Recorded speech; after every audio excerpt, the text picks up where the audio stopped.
Here for the tech news, I guess. So let's get started.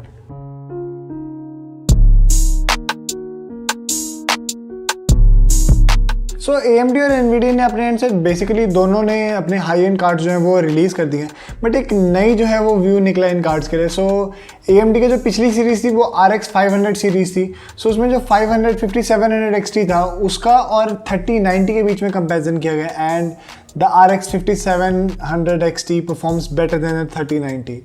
Not in every terms but specially with a system that is bottleneck. Bottleneck basically क्या होता है कि अगर आप कोई एक काफ़ी स्लो CPU को अगर आप इस GPU के साथ पेयर करते हो तो कौन सा जो है कार्ड ज़्यादा बेटर परफॉर्म करता है। So that is the RX 5000 series, क्योंकि वो जो ग्राफिक ड्राइवर्स हैं these are more optimise for all around PCs।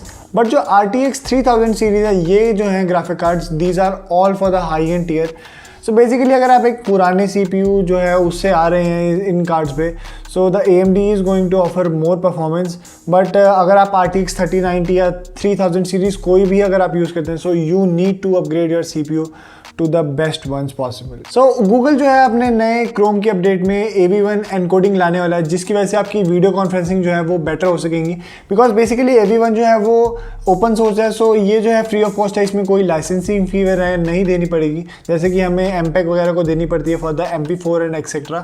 सो ये वाला जो है decoder it is going to be used for video conferencing, और इसकी वजह से आपकी वीडियो कॉन्फ्रेंसिंग जो है वो बेटर लेटेंसी और ज़्यादा बढ़िया क्वालिटी की आने वाली है। सो देयर आर साइंस की NVIDIA जो है अपना Tegra X1 Plus का जो है उनका SoC है उसे स्टॉप करने वाले production.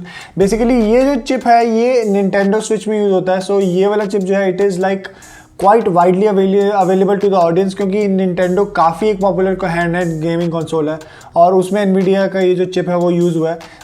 It is quite an old chip. Tegra जो है उनके काफ़ी पुराने चिपसेट्स हैं। इफ़ आई रिकॉल कि Tegra जो है आई think so it was in like 2014 और 12 जब वो नए आए थे, but they use their caramel course जो कि काफ़ी पुराने हो चुके हैं और उसके रिगार्डिंग अब काफ़ी सारे नए जो हैं आर्म के आ चुके हैं कोर्स। एंड फाइनली LG ने जो है अपना रोड मैप जो है वो डिक्लेयर कर दिया है for the updates of Android 11। This is more like they are slapping you on the face, क्योंकि जब तक ये एंड्रॉयड जो है आपके डिवाइस पे हिट करेगा it will be like outdated as well, क्योंकि Android 12 जो है वो it is just around the corner. क्योंकि I think so like because अगस्त तक हमें जो है Android 12 मिल जाएगा the stable version. And LG के जो डिवाइसेज हैं they are like about Q4 जो है फोर्थ क्वार्टर तक भी 2021 तक कई डिवाइसेज में Android 11 नहीं पहुंचेगा। So this is really a very lame excuse by LG, क्योंकि LG is really one big company और मैं लाने वाला हूँ LG G8X का review. It is like taking quite a lot of time because there are consequences for that. So I will talk about it later in that video कि LG के लिए क्यों एंड्रॉयड इतना डिफिकल्ट हो रहा है and what is happening with LG। So MWC या mobile world congress जो है वो हो रही है, but it is a digital only event. But majorly जितनी भी कंपनीज है लाइक सोनी, नोकिया, एरिक्सन, इन सब ने विड्रॉ कर लिया इसे, but they are still hosting the mobile world congress. Barcelona में होती है congress. So let's see what happens, but I don't think सो कि it is going to be a jam packed one जैसे कि पुराने टाइम में होती थी। सो Asus ने फाइनली अपने ROG Phone 5 जो है वो रिलीज़ कर दिए हैं, बट नाउ जैसे कि पहले सिर्फ एक ही डिवाइस आता था, नाउ जो है 3 सीरीज़ होने वाले, एक नॉर्मल, फिर अल्टीमेट और उसके बाद जो है उनका I think so that is pro. So अब जो है 3 फ़ोन आने वाले हैं। इट इज़ लाइक 3 सीरीज़ जो बेसिकली 8 GB ऑफ रैम से शुरू होती हैं, it goes up to like 18 GB of DDR5 RAM, और जो है UFS 3.2 स्टोरेज के साथ आते हैं और maximum it caps out at 512। और काफ़ी सारे ट्रिगर्स वगैरह उसमें दिए हैं उन्होंने, एयर ट्रिगर्स, और उसके बाद उन्होंने LED डिस्प्ले भी एक पीछे AMOLED डिस्प्ले दिए on the ultimate one.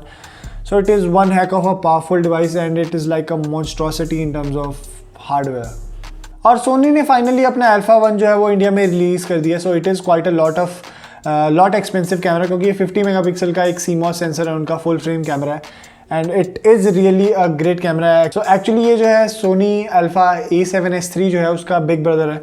So it is one heck of a beast of a camera, और the images that I have seen from this sensor these are like mind-bogglingly clear. So this camera is like a monstrosity of a camera. Another weird move by AMD. AMD भी जो है अब crypto mining के लिए एक dedicated GPU बनाने की तैयारी में है, and this is really annoying क्योंकि ऑलरेडी कस्टमर्स को GPU नहीं मिल रहा है. I am one of those person क्योंकि मैं काफ़ी टाइम से एक GPU के सर्च में हूँ and I am not able to get the GPU. Even I was going to buy 3060 but the stocks and the prices, it is like 60,000 for a 3060 and that is not what I am willing to pay for that. And seriously AMD अगर ये move चलती है so it is going to be like downgrading the market more so than increasing the quantity of the gamer focus cards. So Axis Bank में India में जो है अपने variable जो है वो नए रिलीज़ किए हैं. सो दीज आर लाइक अब स्ट्रैप एंड वॉच ऑल्सो. सो ये जो है 750 रुपीज़ से आप अपने एक्सिस बैंक के बैंक से ले सकते हैं. So these are basically smart band जिससे आप टर्मिनल में पे कर सकते हैं. So this is really a quite good digital move from Axis bank क्योंकि आई डोंट थिंक सो कि और किसी बैंक की तरफ से ये जो सर्विसेज हैं they are available. So this is really a great move towards digitisation. और स्पेशली पेटीएम भी जो है इसके ऊपर वर्क कर रहा है and Paytm is also trying to focus more on the mobile phones because मेरे पास जो है LG G8X है, उसमें एक MST होती है, मैग्नेटिक स्ट्रिप होती है जिसके थ्रू आप पेमेंट कर सकते हैं on the non modern ones. जो मॉडर्न जो टर्मिनल्स होते हैं उन पे भी आप पेमेंट कर सकते हो non modern once pay. But it is capped out because India में जो है उसका पूरा इकोसिस्टम नहीं अवेलेबल है. So I think so if Paytm can improve on that it will be like a boon to everyone. So insider source से ही पता लगा कि गूगल के जो Pixel 5a आने वाला है these are going to be in a special quantity for India क्योंकि इंडिया में जो है 4a की सेल जो है वो इतनी स्ट्रॉन्ग नहीं थी and they didn't bring the 4a 5G. And I don't know why didn't they bring because it was quite a capable device. और 5 जो है उन्होंने ऑलरेडी बड़े ऑफिशियली अवेलेबल नहीं था बट थर्ड पार्टी सेलर्स जो हैं वो फिर भी उसे इम्पोर्ट कर रहे थे. So I don't know what is going to happen. और स्पेशली इसके रिगार्डिंग जो है एक रूमर आया कि it is going to be revealed on 11th June. So let's see what happens in India और होपफुली हमें पिक्सल भी जो है एक 5G मॉडल में मिलेगा इंडिया में. तो Qualcomm एज इफ अभी तक उनके पास काफ़ी सारे चिप्स नहीं थे. सो वो अब ऑलरेडी एक और 870 के बाद नया एक चिप निकालने की तैयारी में है. So this is going to be a 888 Lite 1. So ये बेसिकली एक 888 का एक छोटा ब्रदर होने वाला है. It is like clocked little lower और इसमें 5G मॉडेम जो है वो नहीं होगा. So it is going to be a little cheaper but I think so it makes sense क्योंकि 888 it's like a really hot chip क्योंकि इस चिप को कूल करने के लिए you need a cooling system in a phone क्योंकि it is quite a monster of a chip. So I think so 888 Lite makes quite a lot of sense but 870 I don't think so that it makes a lot of sense. Same story with Samsung. Samsung भी अपनी जो है एक 870 NVMe SSD जो है उन्होंने release किया है. So this is basically a smaller sister of the 890 Pro और 890 EVO जो कि उनकी flagship tier NVMe SSDs है.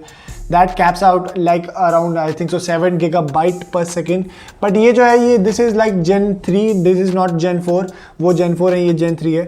So it is capped out around 3500 but that is like a lot. 3.5 GB per second is more than enough a person can admire. So OnePlus 9 का event जो है वो 23 मार्च को जो है इट इज़ शेड्यूल्ड और OnePlus जो है 2 मोबाइल फोन रिलीज़ करने वाला है OnePlus 9 and OnePlus 9 Pro. Along with उनका एक स्मार्टफोन काफ़ी टाइम से रूमर्ड है. So hopefully we are going to see a smartphone release on that date too. So TRAI जो हमारी टेलीकॉम मंत्रालय है इंडिया की उन्होंने जो है UCC एक फ्रेमवर्क नया वो इम्प्लीमेंट कर रहे थे on the SMSs so that they can monitor the SMSs more vigorously. But वो जो है उनके एक बैकफायर कर गया वो move because it was quite hindering a lot of OTPs और काफ़ी लोगों को OTPs जो है वो कंट्री में नहीं प्रोवाइड हो रहे थे and it was causing a lot of chaos all over the India. So they have halted the whole process for a time being but let's see what they are going to do. It was a really great move but it like they jumped the gun and it backfired at them. So Apple ने अपना iMac Pro जो है they have axed it. अब जो है iMac Pro it is like ended the sale everywhere. So अब जब भी जहाँ भी आप iMac Pro if it is available there it is like on the last stocks क्योंकि Apple ने अपने एंड से इसके रिगार्डिंग जो है सेल्स जो है एंड कर दी हैं. Hopefully they are going to like regenerate it with the M1 chip or something जो उनकी ARM based chip है. But let's see what happens because Apple is really doing quite interesting things on the Mac side of things. So I am getting my hopes up for any Mac that comes out in this year really. So guys that was it for this week's tech news. अगर आपको ये video अच्छी लगी हो please make sure to like this video and consider subscribing to my channel. This has been Beast from Geek guys and hope to see you in my next video. Thank you guys.